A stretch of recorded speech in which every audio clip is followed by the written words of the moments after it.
JJK has its fair amount of villains, and the most important one, especially in the manga at this point, because how many are left after Shibuya, is Sukuna. So if we're talking about people who leave an impact, if we're talking about people who are sadistic and just a villain to be a villain, you gotta talk about Sukuna. You can't just sit here and talk about Kenjaku. Our boy Kenny is cool and all, but he's got a plan where Sukuna just wants to sit here and make things happen. And by things happen, that's people dying. That's Sukuna, alright? Sukuna is the villain of JJK. If you haven't figured it out yet, there you go. You figured it out.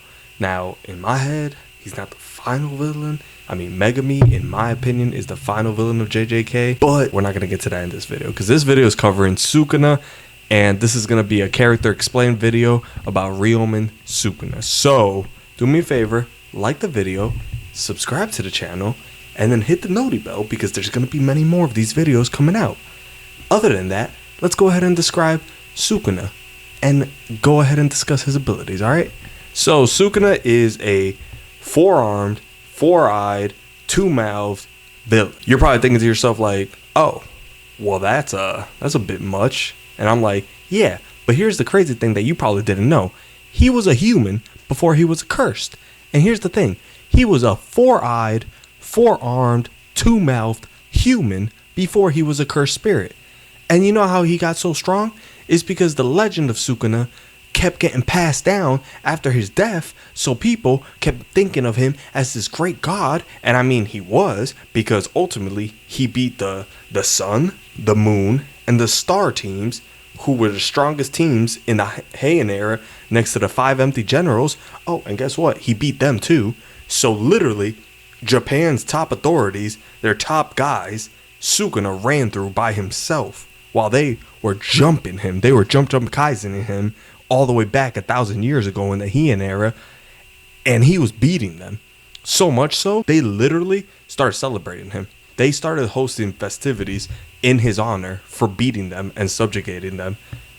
That, I don't even, how evil can you be that you get people to sit here and celebrate you so that you don't hurt them? Nah, man, it couldn't be me. It couldn't be me. Sukuna was that good, and I'm telling you about his past before we even get to him, really, because you need to know who we're discussing before we get to present day. All right, Sukuna, he's got this egotistical mindset where he basically only cares about himself. That's it. It's Sukuna. He cares about Ryomen because they can cook really well, and that's about it. Other than that, if they're not chefing it up, he doesn't care. So it's Sukuna, and he just wants to be like, he just wants to do his thing, right? He doesn't care who it opposes. He doesn't care whatever, because he wants to do his thing, because it's all about him. So Sukuna incarnated inside of Yuji after Yuji had to eat one of his fingers. And the reason Sukuna had those fingers, those 20 fingers out there, was because when he died the first time, he learned that he can incarnate his soul into cursed objects and then continue to be reborn throughout the generations. So he might have not been born every single couple hundred years or so, because we definitely know he wasn't born in the last 400 years, because in the manga, there's a man by the name of Kashimo, and Kashimo was the strongest sorcerer that lived 400 years ago, and he met Kenny Kenjaku, and he asked him, hey, I beat everybody in my generation. I beat everybody in this lifetime, so I'm going to die undefeated. Who is the strongest so that I can fight them one day? Kenny Kenjaku was like, hey, I can make it that you're reborn one day, and Sukuna is the strongest. And he was like, bet, sign me up, and there we go. In the anime, I think you'll see him in, not the next season, but probably the season after that, because I don't think that Hikari and Kashimo will fight in the next season. I want to say it's 2 seasons from now. But moving forward, because this is an Kashimo video, you'll get that in the future. This is a Sukuna video, and Sukuna basically, like I said, was able to reincarnate himself through his fingers by being able to pass them on through the generations. So people who were able to actually eat them and be able to, and cursed spirits will be the ones to eat it quite often, because they would like hunt down anything that would make them stronger. So Sukuna would basically be like consumed by cursed spirits, and like whether he was able to incarnate in those cursed spirits or not, we don't know. However, this is how basically Sukuna would come back to life every now and then. That is his incarnation ability. I want to say that any vessel that takes on Sukuna would get his tattoos, because we saw that Yuji, you see his tattoos appear on him as well. So we want to just go ahead and assume that anybody who gets to be Sukuna's vessel inherits his tattoos. I want to touch on the fact that Sukuna has 4 arms, 4 eyes, and 2 mouths a little bit more, because I feel like I kind of brushed over that, and I definitely should not. Sorcerers can make their ability stronger if they use hand signs and if they use chants. Gojo, for example, if he chants, he can make his blue or his purple even stronger than it normally is, right? So he could force it to get to 120% output without actually hitting like a black flash to get to 120%. Sukuna having 4 arms allows him to have 2 hands doing hand signs while also fighting with the other 2 hands. And that's important, because if you're able to fight and also produce hand signs, you're probably unleashing some wicked curse techniques. And Sukuna is a scholar when it comes to this jujitsu shit. So he is definitely releasing some wicked techniques. And I'll get to those techniques for you.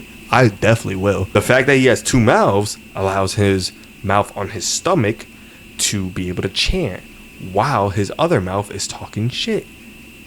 Do you see why Sukuna is a menace? No, but seriously though, like, he's able to basically do the 2 methods to increase your technique's efficiency by just having the body parts. So, and the reason he's able to have all these limbs is because Sukuna has another ability called Metamorphosis, and he's able to manifest his eye, his mouth, whatever he wants at any point of his body. When he's inside his vessel, he could basically manifest a mouth and an eye in order to talk to them.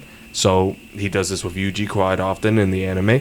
We'll see more of that. But point of all this is that Sukuna has a cheat code. And the reason he's so much better than everybody is just inherently this cheat code. I mean, he does have a massive amount of cursed energy, don't get me wrong. And let's get into the breakdown of all his like skill sets, because I think that we're about to start leaking into those realms anyways. We're going to cover hand-to-hand combat, strength, speed, reflexes, durability, intellect, cursed energy, and innate techniques. So binding vows, Sukuna is extremely smart at, because he's able to make multiple binding vows that will allow him to do many things still, but also allow him to basically get like a cheat code to not die, or to just get an edge above his opponents. So basically one of his most common binding vows is the one where he has a binding vow inside of his domain expansion to allow for somebody to escape from it. Because Sukuna's domain expansion is an open barrier. It's not a incomplete barrier, it's an open barrier. So an incomplete barrier is a barrier that does not have a sure hit factor, because it wasn't able to complete. Like, it could still complete by being casted inside of a closed room, but if it's an open space, it's never gonna fill up a barrier. It's never gonna close. Sukuna being an open barrier is extremely hard to pull off. And the reason this is because you're not making a barrier. You're bringing your domain, your innate domain that's inside your head, you're casting that upon the reality itself. And most people would have to enclose a barrier to do this. Sukuna does not have to, because he's that skilled with jujitsu. He understands it that much. Fun fact, Kenjaku can also do this. Kenjaku's been around for 1,000 years as well. Something about these guys who've been around 1,000 years, they just know stuff. Anyways, hand-to-hand combat. Sukuna is a master of everything. He took on Maki and Yuji, and I'm talking about full realized Maki with heavily restriction. So she's basically Toji Fushiguro at this point. He took Maki and Yuji on one-on-one, well, 1-on-2, and held them back. He was like, all right, Maki, you're doing pretty good. But he basically, because he hates Yuji, he's never going to give him a compliment. But he basically like held them back and was able to dish out some blows too. So he's an expert at hand-to-hand combat. We also see that he's able to fight Gojo, but unfortunately Gojo's a little bit more skilled with hand-to-hand than he is, surprisingly. Not gonna lie. Anybody who's able to go hand-to-hand with Gojo is still very impressive. Anybody else in the verse, Sukuna dogs. Like, he just walks through with hand-to-hand combat. Moving on to strength, Sukuna is insanely strong. He is ridiculously strong. He does not have to worry about using cursed energy for a majority of his fights. He's able to just use his strength to absolutely mop his opponents. He punched Megumi so hard in season 1, he sent him flying. He sent him flying so many kilometers. Like, he went through, like, I think he went through a building ceiling or something like that. But basically, he sent that man flying. Let's talk about Maharaga. I mean, like, he was dog watering Maharaga, and then he even like he sent like one of those like Eiffel Tower looking construction building things like into a pool where Maharaga was to keep him trapped. Like he was not worried about it. So Sukuna's strength, yeah, he's superhuman with it. Speed, let's talk about it. He's able to blitz anybody. He outruns Yuji, who runs about 39 miles per hour. He literally can blitz Maharaga. He's fast enough to literally appear out of nowhere when a meteor is coming down and everybody's running for their lives and just tell them not to move. Like, he's the fastest character in JJK next to Gojo, okay? Like, I don't know how else to put it. He's literally the fastest character next to Gojo. Now talking about reflexes and durability, I mean, if we're talking about reflexes, just look at the Sukuna versus Jogo fight. He's moving easily, while Jogo is probably the 4th strongest cursed spirit in the entire show, and he's moving past all his attacks with ease. Like, nobody else was going to be able to do that other than Gojo himself. So, reflexes, up there. Durability, I mean, how's this for durability? He tanked a 200% hollow purple last minute. He sensed it last minute because Gojo hid his cursed energy output until the very last moment when it hit. All Sukuna lost was 2 hands. That's it. Come on now. Durability? What are we talking about? Hollow purple? Strongest technique in the verse? Come on, what are we talking about here? And if you're going to argue with me that's not the strongest technique in the verse, what other technique atomizes somebody? Point of that is Sukuna is able to tank a lot. And then we're talking about intellect. Well, Sukuna has shown to be probably the smartest person in JJK with the way that he's able to plan. Let's talk about the binding vow that he had with Yuji in season 1, and that he waited until the perfect moment to use those words in chain to be able to take over Yuji's body in order to cause more mayhem and chaos. Like, he literally will sit here and plan and plan and plan just so that he can get his way with the utmost patience. Come on now. Like, he didn't take that deal with Jogo where he was like, Jogo said, oh, force the kid into a binding vow where, like, you know, you hold his friends hostage. He's like, that's not necessary. The kid could do whatever he wants. I already know what I'm going to do in the future. Like, he has everything planned out. Dude is probably the smartest in the verse, I'm telling you. One caveat I do want to mention is the fact that he was even able to, and I guess it's not even a caveat, but it's just like a carrying on fact, is he was even able to identify the fact that Maharaga's ability was to adapt to everything and anything.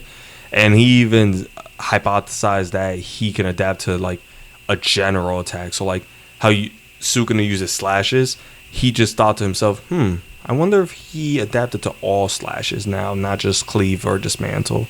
But moving on now, we're going to go ahead and talk about his cursed energy, because Yuta is the perfect person to mention when it comes to Sukuna's cursed energy, because Yuta has the most cursed energy of all the good guys. So Yuta having more cursed energy than Gojo, and Yuta saying that Sukuna has more cursed energy than himself. He said Sukuna has twice as much, if not more, cursed energy than I do. And I'm sitting here like, whoa, hold on now, bud. You literally can copy everybody's techniques in the verse. You have the cursed energy to do that. You're telling me that that guy has twice, if not more than you? No, I'm not fighting him. I'm going home. I'm not fighting him. Naruto Shikama was the smartest person in JJK, actually, because he said, I'm not fighting Sukuna, and walked out. Yeah, I completely agree with that guy. I'm not fighting him. No shot. Alright guys, we're at the point of the video where we gotta reveal Sukuna's techniques, alright? So Sukuna's curse technique is called Trine. And Trine allows Sukuna to basically have multiple curse techniques, multiple innate techniques. So Sukuna has Dismantle, Cleave, Spiderweb, which is a variant of Cleave, and Divine Flame. So starting off with Dismantle. Dismantle is a slashing attack that he launches at opponents. Now, while Dismantle is very powerful, if he wants to make it more powerful, he can point at somebody. So if he goes like this, or like this, or like this, then he's basically causing a stronger slash to come out, usually in the form of a bigger slash. So if he just sits there and just looks at you and throws a slash at you, I mean, it's not going to be stronger, but it usually gets the job done because of how much cursed energy he has. And if he wants, he can also use the world cutting slash now. So in his fight with Gojo, he did a binding vow to allow him to use the world cutting slash, which he also learned from Maharaga in a sense. So basically, the world cutting slash cuts through everything, even infinity. He needs to be able to do a hand sign, do a chant, and point to be able to use this technique, but it's a dismantle that cuts through anything. And it does cut through anything. Let me tell you that. Next, we have cleave. And don't get it twisted. People always think, oh, he uses dismantle on inanimate objects and cleave on sorcerers because they have cursed energy.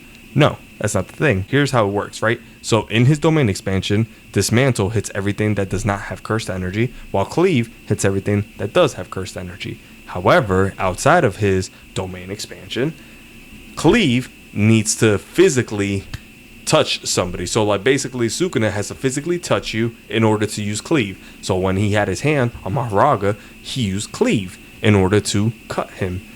But every other slash that you saw him not physically touch him with was dismantle. Get it? Got it? Good. So that's basically how it works, okay? Now, here's the cool thing. Cleave is very versatile because it has spiderweb. Spiderweb is a technique where Sukuna can touch something, say like a building for example, and spread cleave alongside the building around it in the form of a spiderweb. So the spiderweb travels on the object Sukuna is touching, and then once Sukuna decides he wants to cleave it, everything gets destroyed because cleave is now taking effect and slashes it. So it's Sukuna's way of making cleave a little bit more versatile to cover a larger span of area. It's pretty cool. I like it. And then lastly, we have Sukuna's Divine Flame Open, which everybody knows at this point in the anime because it killed Maharaga and Jogo in the same span of 2 episodes. But basically, Divine Flame is Sukuna's trump card. The only problem with it is that it is a very narrow and very short-ranged attack. So he has to be close, and he has to make sure that the target's not moving. So, in combination with his domain expansion, that's perfectly fine, or in a standoff, it's perfectly fine. Gojo stated that Sukuna did not go all out with him because he cannot use Divine Flame because Gojo is not going to sit there and take Divine Flame to the face. So, Divine Flame, though, completely destroys the area that it's in. He is so much more impressive than anything Jogo could develop, and Jogo, literally, his whole shtick is heat. Last things I want to mention before we finish up with Sukuna here is the fact that he's a master of RCT. He's better at it than Yuta, and Yuta is a prodigy at everything he does, just like Gojo, but he's better at RCT than pretty much everybody else in the verse. He's the one who told us that if you use RCT to heal somebody else, it only heals about 30% efficiency of them. He uses anti-domain techniques with domain amplification and hollow wicker basket, which are the exact opposites of what Gojo uses. Gojo uses simple domain, the new Shao style technique, and Gojo uses Fallen Blossom Emotion. And the last thing that Sukuna does that makes him super impressive is that open domain expansion of his. And there we go, Ryomen Sukuna, the GOAT. So if you're a Sukuna fan, like the video, subscribe to the channel please, and hit the noti bell for the next video that comes out, which will be the Gojo fans video. But stay tuned to the next one, alright?